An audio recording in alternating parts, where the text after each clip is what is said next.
want to take a few more minutes and talk about the box loader, some of the features and history behind it. First thing I'll say is the spike retention device here, it's the least tested. I mean, it definitely holds and works. I don't know how it's going to be in a gear bag. Typically it's shipping with the rubber bands low here. If you want to add more tension, you can pull the rubber bands onto a different peg. I've got this multicolored one so you can see. So that gets more tension, maybe better for travel like that. The pegs themselves, I showed the bottom in a previous video, but they're made flat on one end or one side so that they mate together all the way.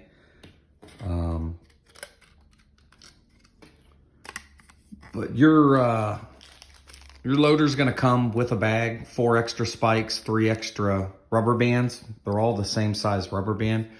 But depending on how you want to configure it, or if an emergency you have to get different rubber bands, there's all kind of different ways that you can wrap the rubber band around the pegs to increase the tension, decrease the tension. So again, just depending on how tight you want the loader to be, there's a variety of ways that you can play with the rubber band. The lightest way that I found is this right here. I don't think it closes it quite fast enough, but again, I mean, you can do it a bunch of different ways. So anyways, use the different pegs, especially if you have to use different rubber bands, but there'll be multiple rubber bands, extras, spares in the kit. There's going to be 4 spare pegs. If for any reason you lose the pegs, we can get you more. Originally, I did a variety of different ways. One was I just used wood screws and then put a little rubber cap on it. So this was one of the early ways that I did.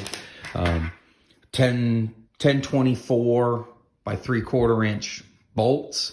The problem with this is it's nice. It's very secure, but you have to have a screwdriver or something to poke the hole first, and then you're threading the nut on. You can see also the early designs, I had springs. This was actually way too hard. I went to a single spring design, but then just the cost for the springs, it just wasn't worth it.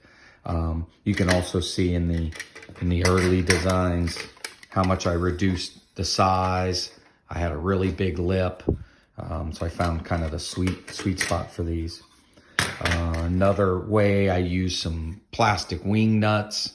The big thing to remember is whether you use the spikes or some other, on the front side here, it's not that big a deal. You're gonna push them down, they're pretty flat, but on the back side, they absolutely have to be flat when they go into your box. So in this side here, because this slides over, see right here, it's hitting it and it won't go. So if it's not perfectly flat, if it's up a little bit, it's gonna bind. So if you're trying to open it, it's not filling very fast, make sure that this is opening all the way. Make sure that spike is all the way in the box and allowing this to slide over the top of it. So just check those. That's really it. Play with the rubber band tension. You've got some spare parts. If anything ever breaks or I come up with a new design or something significant that makes it work better, I'll send out new parts to everybody that's already bought them. That's it. If you have feedback, please let me know. Good, bad. It's the only way we can continue to develop it.